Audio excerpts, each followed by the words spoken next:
ഇന്നലെ സ്വാതന്ത്ര്യദിനത്തോടനുബന്ധിച്ച് നരേന്ദ്രമോദി നടത്തിയ ചരിത്രപരമായ പ്രഖ്യാപനം നിങ്ങളിൽ പലരും ശ്രദ്ധിച്ചിട്ടുണ്ടാകും. ഞാൻ പറഞ്ഞു വരുന്നത് മിഷൻ സുദർശന ചക്രത്തെക്കുറിച്ചാണ്. ഇന്ത്യയുടെ തന്ത്രപ്രധാനവും ദേശീയ പ്രാധാന്യമുള്ളതുമായ പ്രദേശങ്ങളെ ആക്രമണങ്ങളിൽ നിന്ന് സംരക്ഷിക്കുന്ന ഒരു അത്യാധുനിക വ്യോമ പ്രതിരോധ സംവിധാനമാണിത്. ഒന്നുകൂടി തെളിച്ചു പറഞ്ഞാൽ, ഇസ്രായേലിന്റെ അയൺ ഡോമിനെക്കുറിച്ച് കുറെ പേരെങ്കിലും കേട്ടിരിക്കുമല്ലോ. അതുപോലെ ഇത് ഇന്ത്യയുടെ സ്വന്തം അയൺ ഡോം. ഇന്ത്യ എന്ന് ഉപയോഗിക്കുന്ന S-400 സിസ്റ്റത്തിനേക്കാൾ സാങ്കേതികതയിൽ മുന്നിലായിരിക്കും. മിഷൻ സുദർശന ചക്രം എന്ന് പേര് നൽകിയത് ഭഗവാൻ ശ്രീകൃഷ്ണന്റെ പുരാണപ്രസിദ്ധമായ സുദർശന ചക്രത്തിൽ നിന്ന് പ്രചോദനം ഉൾക്കൊണ്ടാണ്. ഈ പ്രതിരോധ സംവിധാനം ശത്രുവിന്റെ ആക്രമണങ്ങളെ കൃത്യമായി തടയുകയും ആവശ്യമെങ്കിൽ ശക്തമായ പ്രത്യാക്രമണം നടത്തുകയും ചെയ്യും. ഇന്ത്യയുടെ തന്ത്രപരമായ സ്വാതന്ത്ര്യത്തിനും സ്വയം പര്യാപ്തതയ്ക്കും വേണ്ടിയുള്ള ഒരു വലിയ ചുവടുവെപ്പാണ് ഈ ദൗത്യം. വിദേശ പ്രതിരോധ സാങ്കേതിക വിദ്യകളെ ആശ്രയിക്കുന്നത് ദേശീയ സ്വാതന്ത്ര്യത്തെ ദുർബലപ്പെടുത്തുമെന്ന് പ്രധാനമന്ത്രി ഇന്നലത്തെ പ്രസംഗത്തിൽ ചൂണ്ടിക്കാട്ടിയിരുന്നു. സുദർശന ചക്രം യുവാക്കളുടെ പങ്കാളിത്തത്തോടെ പൂർണ്ണമായി ഇന്ത്യയിൽ തന്നെ വികസിപ്പിക്കുകയും നിർമ്മിക്കുകയും ചെയ്യും. ഇനി ഇതിന്റെ പ്രത്യേകതകളെക്കുറിച്ച് പറയുകയാണെങ്കിൽ, ഈ പ്രതിരോധ സംവിധാനം വ്യോമ, കര, കടൽ ഭീഷണികളെ തടയാൻ ശേഷിയുള്ളതാണ്.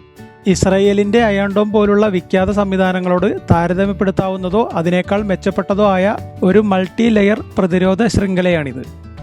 ഇസ്രായേലിന്റെ അയൺ ഡോം 90% വിജയനിരക്കോടെ ഹമാസിന്റെയും ഹിസ്ബുള്ളയുടെയും ആക്രമണങ്ങളെ തടഞ്ഞിരുന്നു.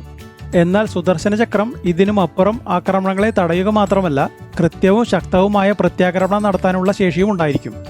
അതായത് നിരീക്ഷണം, ആക്രമണങ്ങളെ തടയൽ, പ്രത്യാക്രമണം എന്നിവയെല്ലാം ഒരു സംയോജിത സംവിധാനത്തിൽ ഉൾപ്പെടുത്തിയതാണ് ഇന്ത്യയുടെ സ്വന്തം സുദർശന ചക്രം.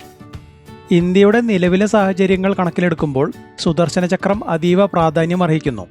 പാകിസ്ഥാന്റെ ആർമി ചീഫ് അസീം മുനീർ കഴിഞ്ഞ ദിവസം ഇന്ത്യയുടെ അതിർത്തിയിലെ സുപ്രധാന സ്ഥലങ്ങൾ, ഡാമുകൾ, പ്രത്യേകിച്ച് ഗുജറാത്തിലെ ജാംനഗർ റിഫൈനറി, കാശ്മീരിലെ തുൽബുൽ നാവിഗേഷൻ പദ്ധതി എന്നിവ ആക്രമിക്കാനുള്ള സൂചനകൾ നൽകിയിരുന്നല്ലോ.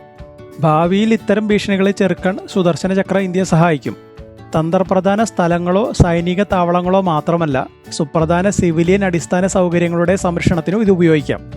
റഷ്യയുടെ S-400 പ്രതിരോധ സംവിധാനം ഇന്ത്യ നിലവിൽ ഉപയോഗിക്കുന്നുണ്ടെങ്കിലും സുദർശന ചക്രം ഇതിനേക്കാൾ വിപുലമായ ഒരു സംരക്ഷണ കവചം നൽകും.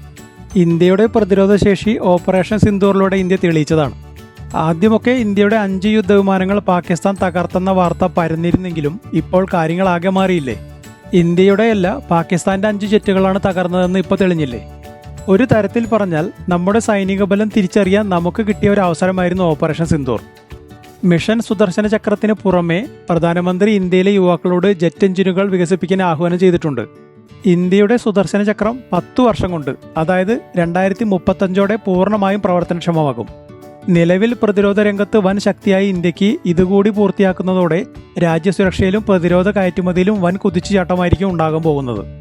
ഇനി ഇതേക്കുറിച്ചുള്ള നിങ്ങളുടെ അഭിപ്രായങ്ങൾ കമന്റിലൂടെ അറിയിക്കൂ.